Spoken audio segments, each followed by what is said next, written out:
Have you ever faced a problem that you look at and you think to yourself, I don't have enough resources to tackle this problem?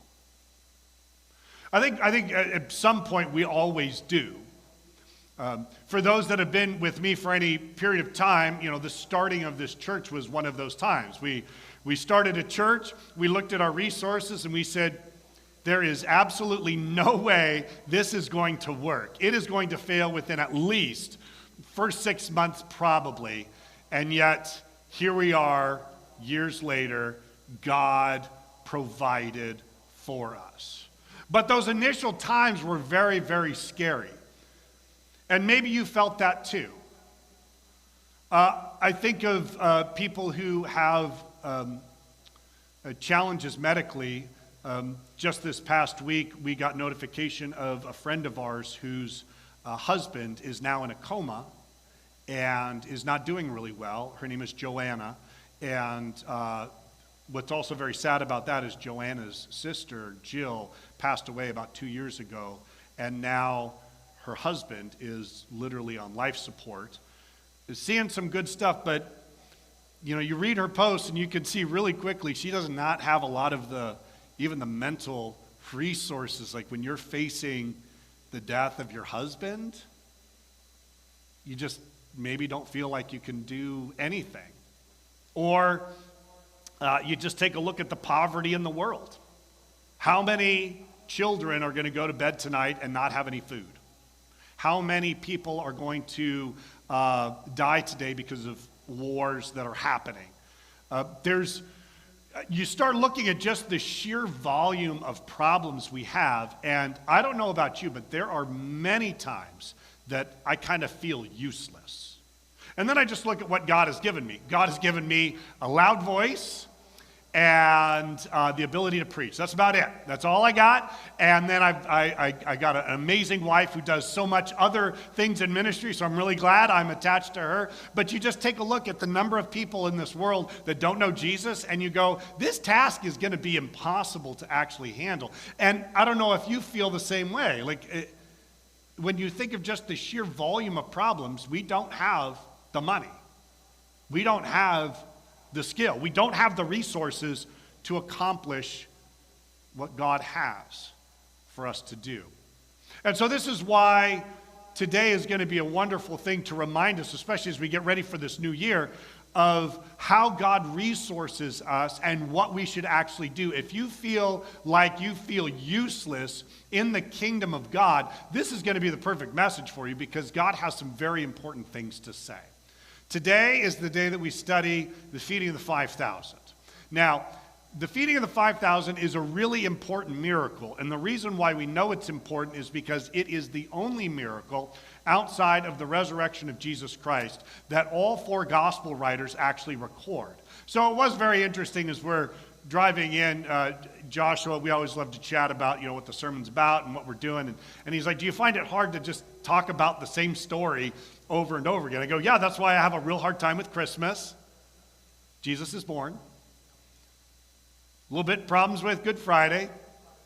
Jesus died. And then we've got Easter. Jesus is risen from the dead. These are very simple things, but I have done this now for 20 some odd years, and every year, guess what happens? Christmas shows up, there's Good Friday, and there's Easter, and then probably the story that I have preached upon the most would have to be the story, because all four Gospels record this. So this is one where you look at it and you go, there's something really important. Now, I'm going to tell you right now, I'm going to go more on application for this particular service. And the reason why is a lot of the theological import and what Jesus is doing is going to happen next week. Because if you look at the second half, starting at verse 25, it says Jesus is the bread of life. He actually explains why the miracle took place. What was he trying to say? What was the purpose of having the multiplication of loaves and fishes?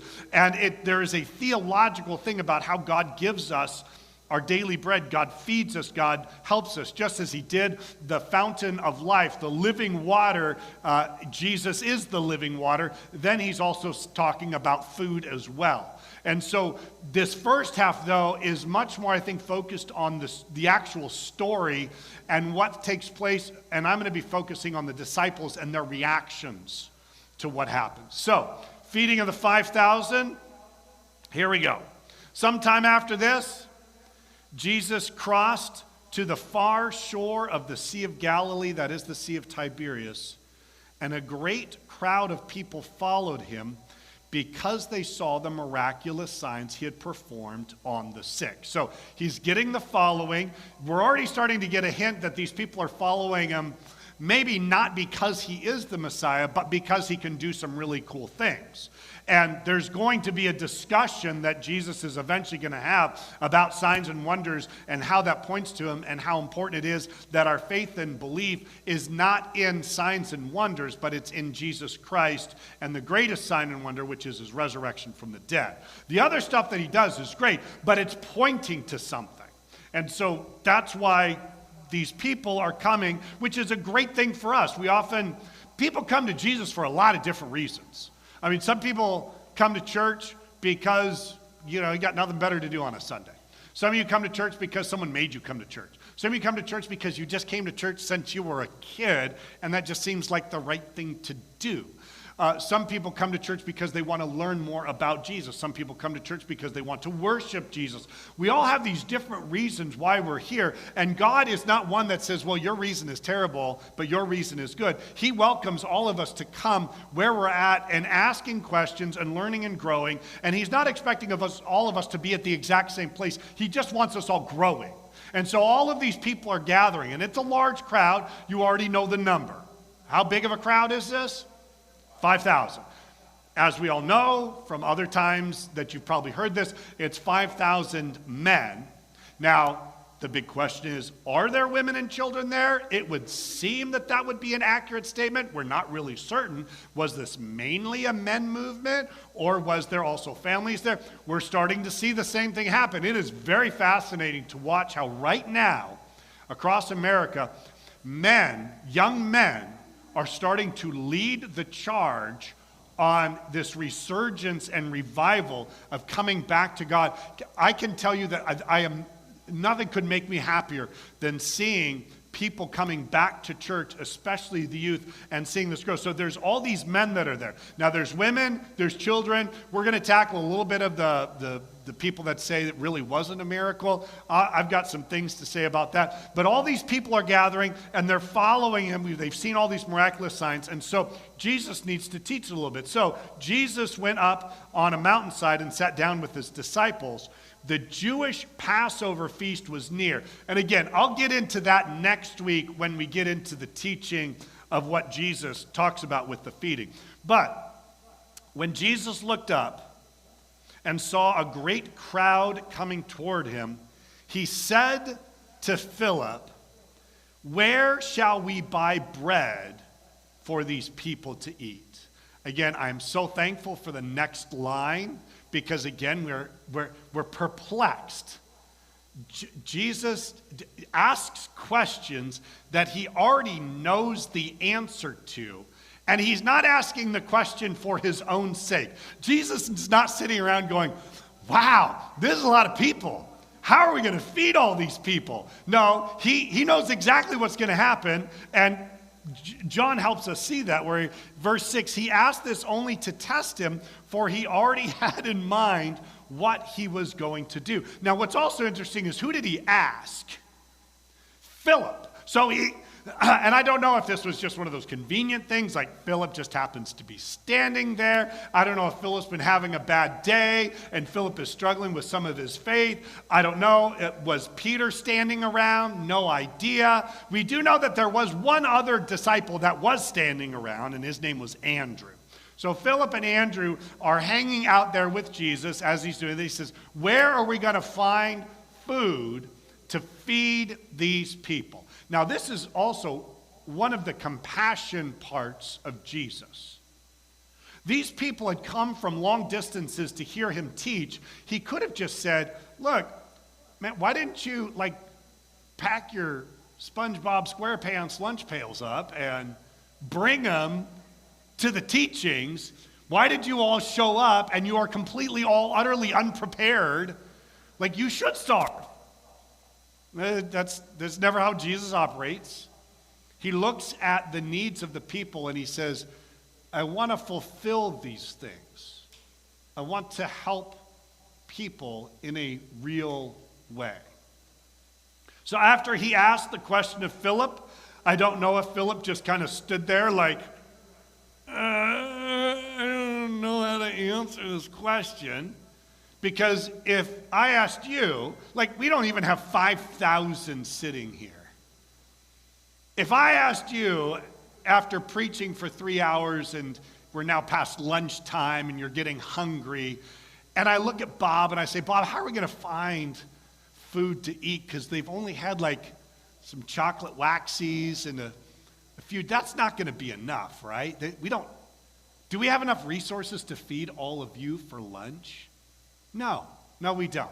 So the disciples are thinking we are not only unprepared, but we're also unqualified.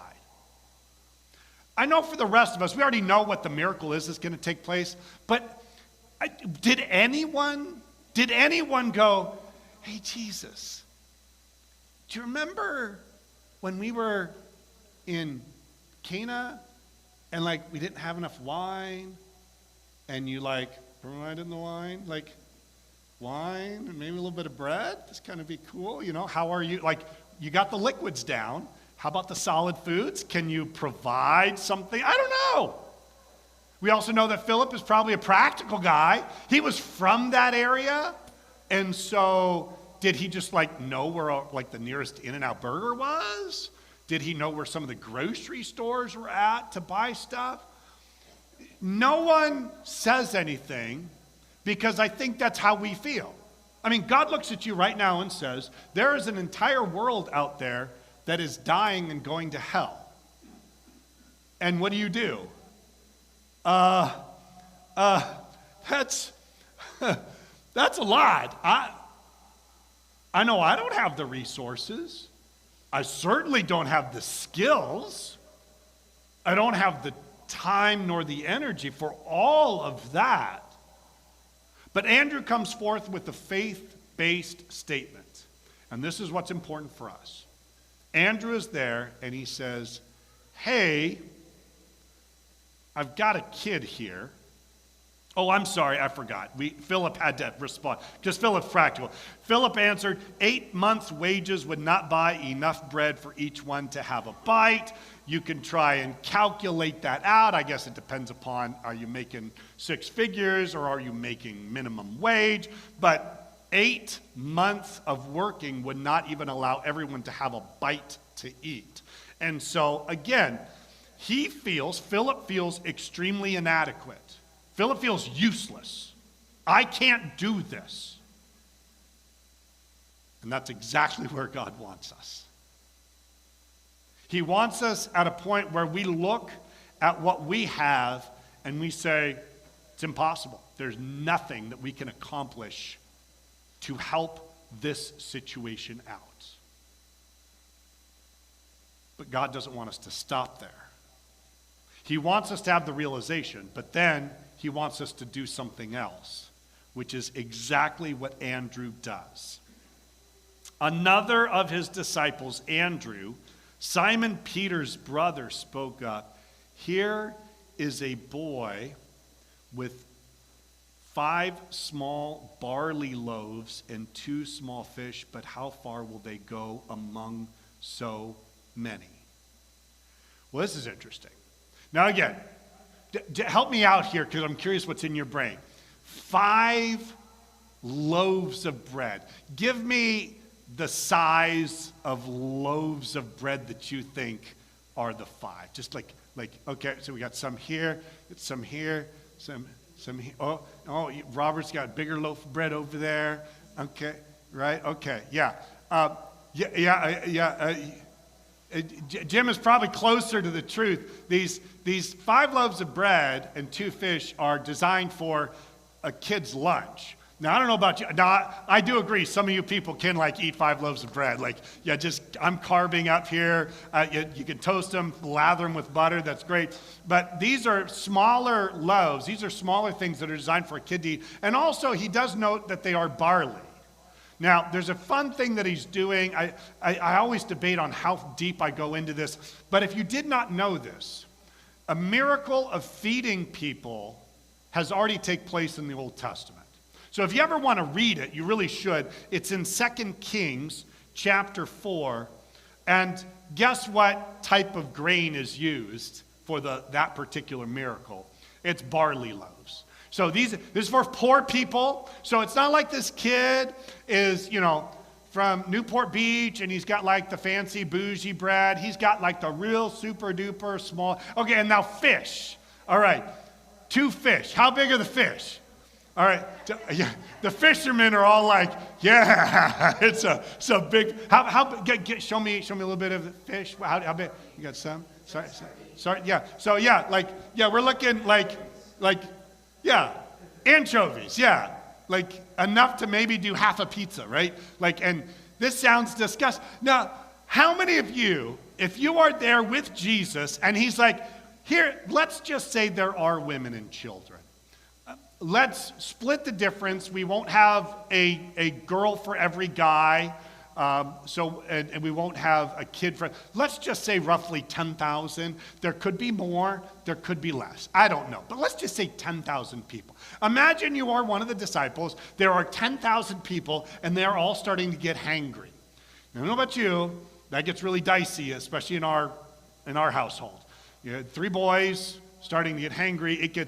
There's blood is going to be shed soon. And so you are there, you're seeing all of this, and Jesus looks at you and says, how are we going to feed them?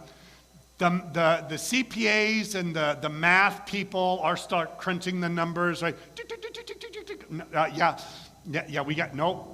We don't have that much money. That's a lot of money. But how many of you, if you had 5 loaves of bread and 2 fish. So 5 pieces of bread, 2 fish. How many of you would have brought that to Jesus?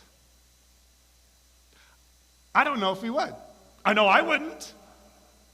I would like to think that I have this incredible, robust faith that I would have put all of these disciples to shame. But let's face it, we're probably like the majority of them, that they're not really that bright. But one of them sees the kid with his food. We don't know if I wish I had some of the mechanics. Like, did he see the kid with his SpongeBob lunch pail and be like, hey kid, what you got in there? Oh, hey, can I see that? Give that to me. All right, Jesus, I got some food for us.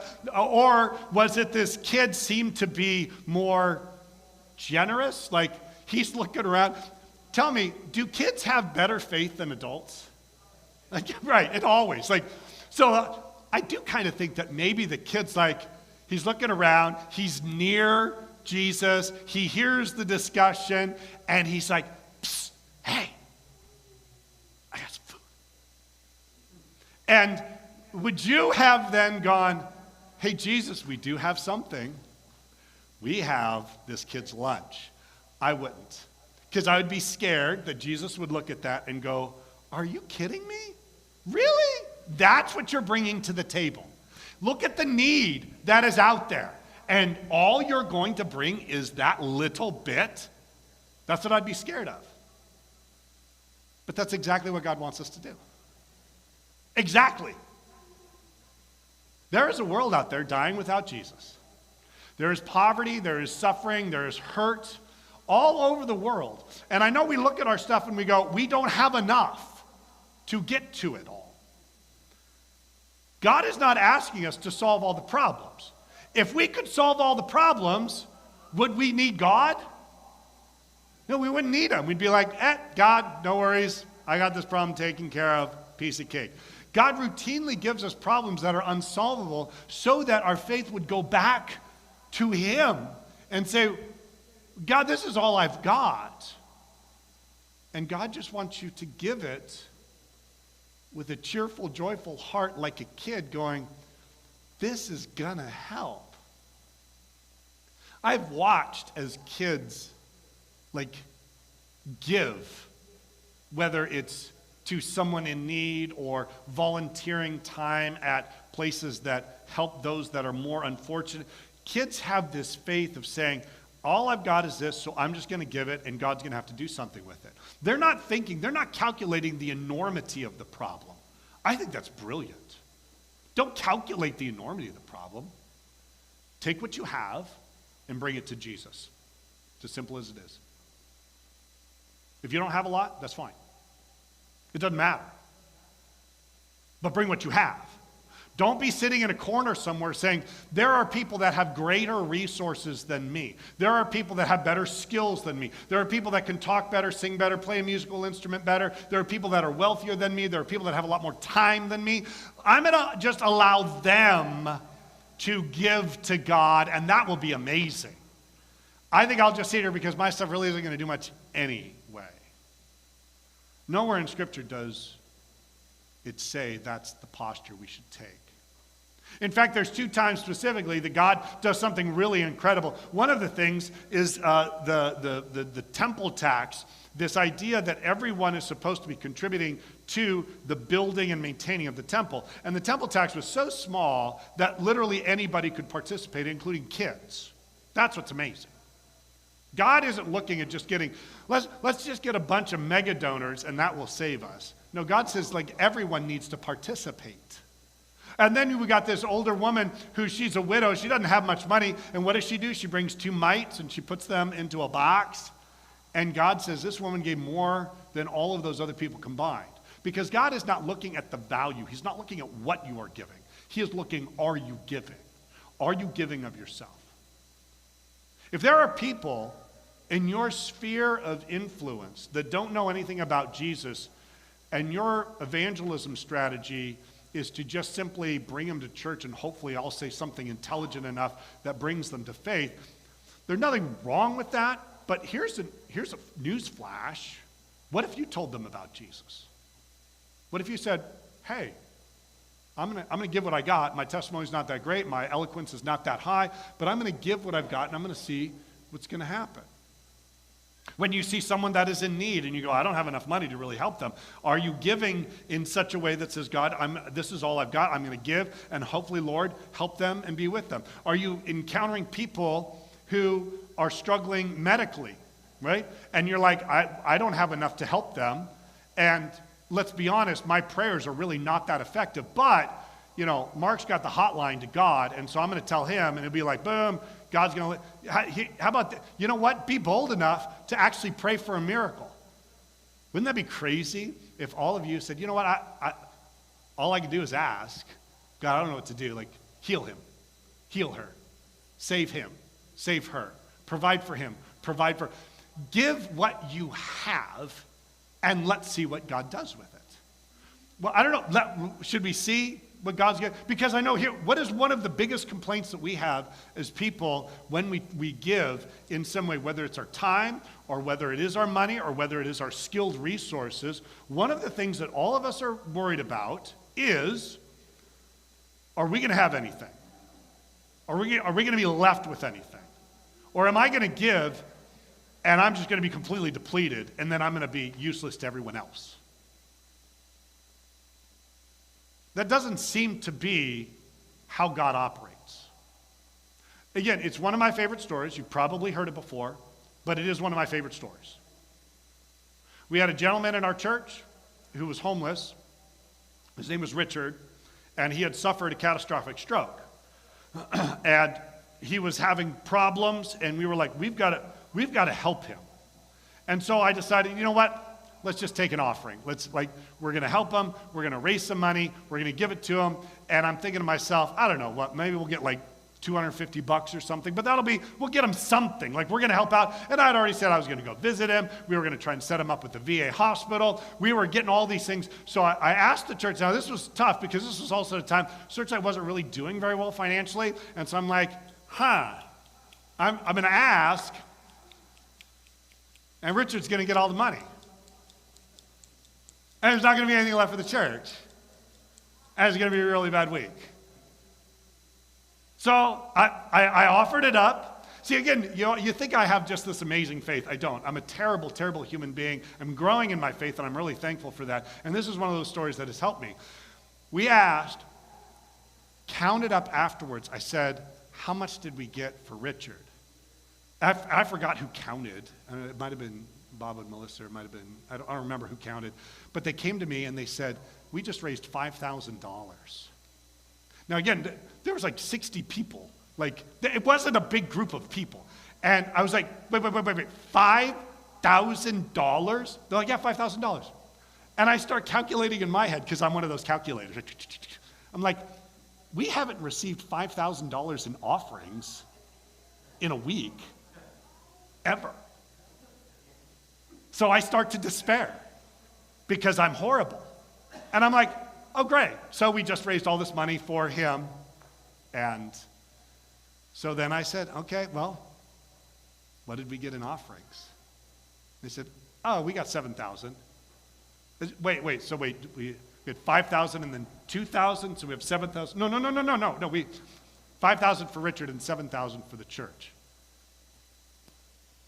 So again, when you talk about does God know us, love us, and care for us, watch through the miracle about what happens. Okay, so 5 small barley loaves and 2 small fish, but how far will they go among so many? Jesus said, have the people sit down. There's plenty of grass in the place, and the men sat down, about 5,000 of them. So again, was there more people there? We often think there had to be.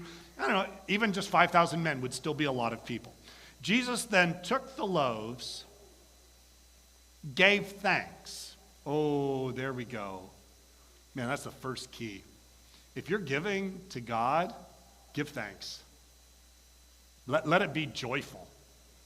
And God talks about that a lot. When you give, like if you are volunteering at distribution of food over Christmas time, and you look like the Scrooge, it might not be a good thing for you to do. Now again, trust me, there have been times that I have served and I've been very Grinchy or Scroogey, and then God quickly changes me and my heart grows 3 times that day, and I finally give with joy because I see what God is doing, because God is helping and blessing, and I get a chance to be blessed way more than all of these other people. So when you give, if you give of your time, if you give of your resources, if you are skilled in terms of talking with people, if you're skilled in being a musician, if you're skilled in just being relational, if you give that and you say, I'm just going to do this and I'm going to give this with joy, it is such a wonderful thing. Again, I'm always impressed. Searchlight, you're amazing, you're wonderful. When we went over to Cambridge Court and we sang some songs and I played the guitar, and I'm a horrible guitar player and it was terrible, but we did, and we laughed, and the people were crying. The one lady just runs around and she hugs. She doesn't speak English, but she walked around and hugged all of us. It was amazing. We had such a great time. We gave thanks. God, thank you for these people and thank you for what we can do. Was it a lot? No. We didn't have much, but we took what we had and we gave thanks, and then we give it. This is going to be important. We're about to celebrate it with communion. What does Jesus do at communion time? Yeah, on the night when he was betrayed, he took the bread and he gave thanks. He is about to die, and he's giving thanks. He is about to be crucified on a cross, and he's saying, thank you, Lord. So it doesn't have to mean that your circumstances are perfect. It doesn't have to mean that your circumstances are filled with such joy. You could be filled with pain and sorrow and still saying, God, I give you thanks. I give you thanks for what you've done. I give you thanks for everything that you've given to me. Give thanks. Give thanks for what he does. So he gives thanks, and he distributed to those who were seated as much as they wanted. Okay, now, if the majority of things, the majority of the people are men, are we ones who eat, and then if we're like, you can have as much as you want, do we stop after a bite or two and say, oh, thank you, no, that's good, I'm done, right? No, because men are horrible, and we're gluttonous. And we're like, wait, all you can eat? Oh my gosh, this is great buffet. I think I shall eat more.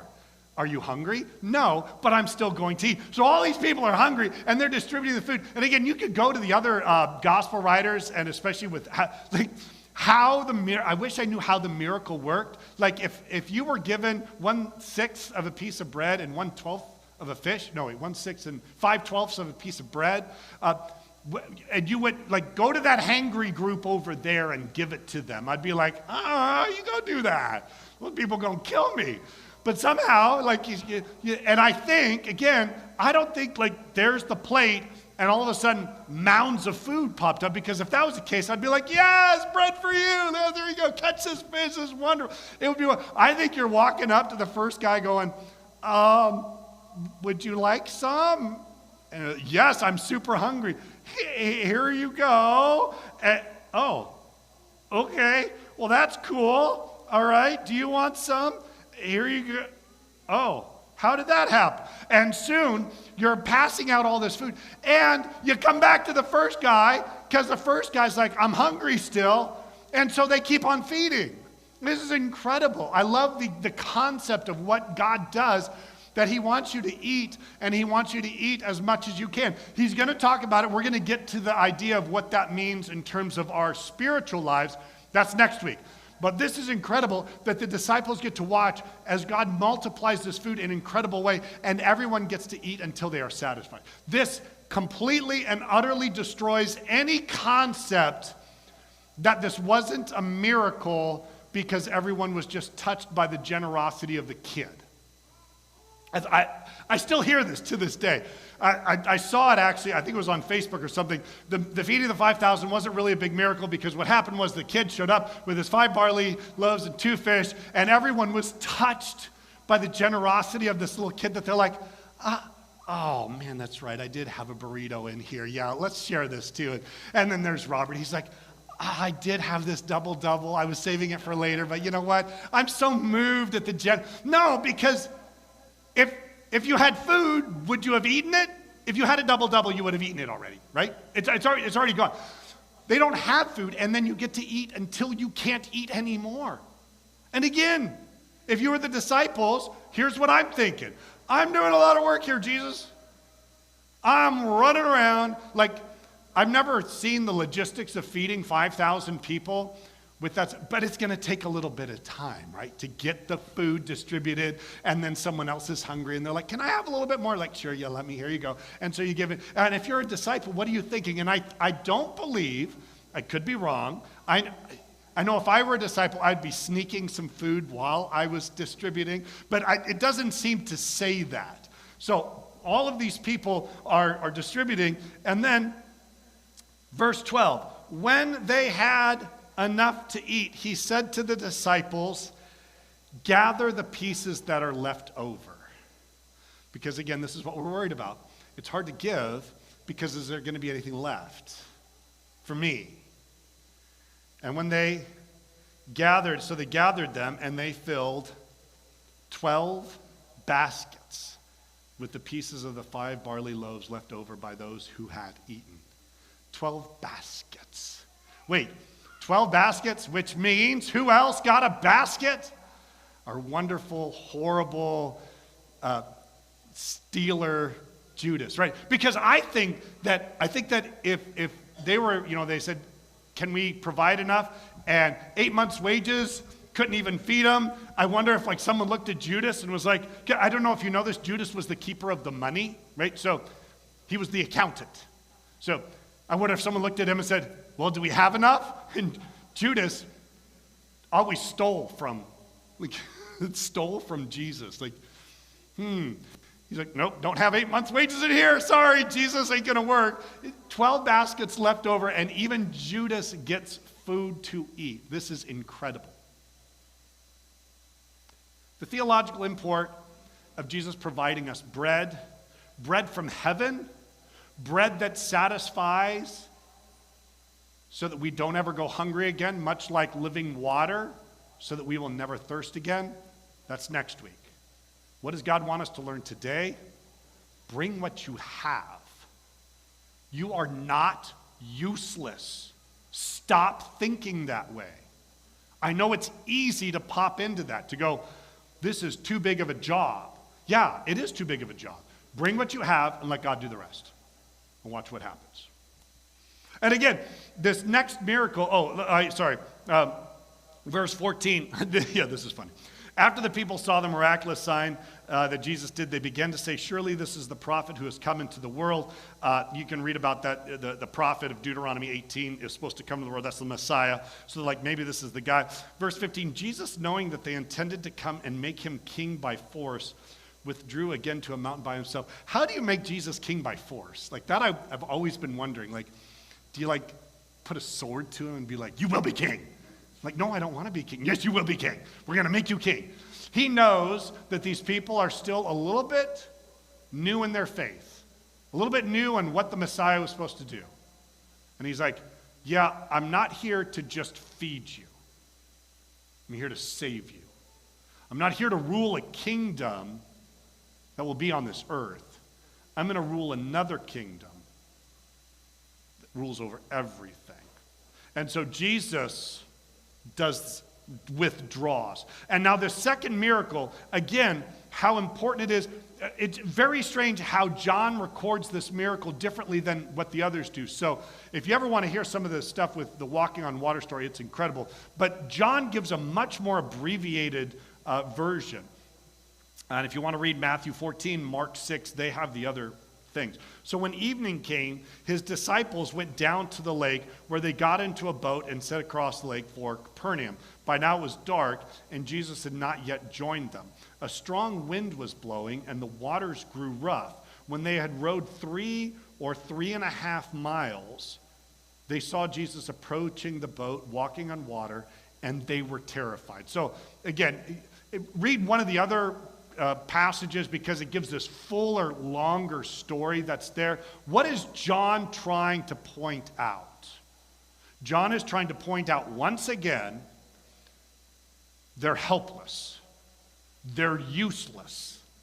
They've put the boat halfway into the Sea of Galilee. They're literally smack dab in the middle. And they can't get out. They don't have the resources. And then Jesus starts walking on the water, right? They were terrified, right? Because how many of you, if you saw Jesus walking on water, would be terrified? You would be. Don't be a liar. You're in church. You would be terrified. Like, oh, I haven't said, wow, he multiplied wine, and now he's done loaves and fishes. He can't walk on water, can he? Oh, yeah, he can. And I love it because, but he said to them, it is I, don't be afraid. And thankfully, they had like voice recognition, like we think that's Jesus. Again, read the other accounts. It's more hilarious because we also don't even get Peter in this one, right? Because don't you remember Peter goes and walks up? John doesn't even record that. He goes right in the thing because John records another miracle that we never talk about when we do the walking on water story. You know what that miracle is? Jesus drives speedboats. Check out what happens. This is the craziest thing. So, verse 21, then they were willing to take him into the boat, and immediately the boat reached the shore where they were heading. Wait, what? The boat immediately, again, John, like, give me some more details. Did it just like materialize? Did they just like go faster? Did time stand still? I have no idea. Jesus hops in the boat, and the next thing you know, you're on the shore. Right? Because again, you don't have the resources. You are unable to do this. You can't row hard enough. You can't row fast enough. You are in the storm and it's not going to work. And when you have Jesus with you and you give what you have to Jesus, he makes things happen, like getting you to the shore safely on the other side. And it is very interesting because this sets up the next week. So I want to read it. I won't talk about it. Verse 23.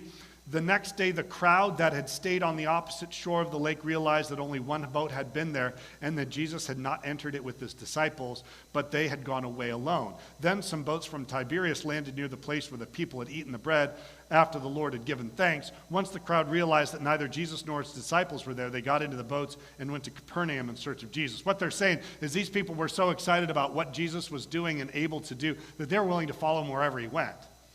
Man, we're not willing to follow Jesus even across the street half the times.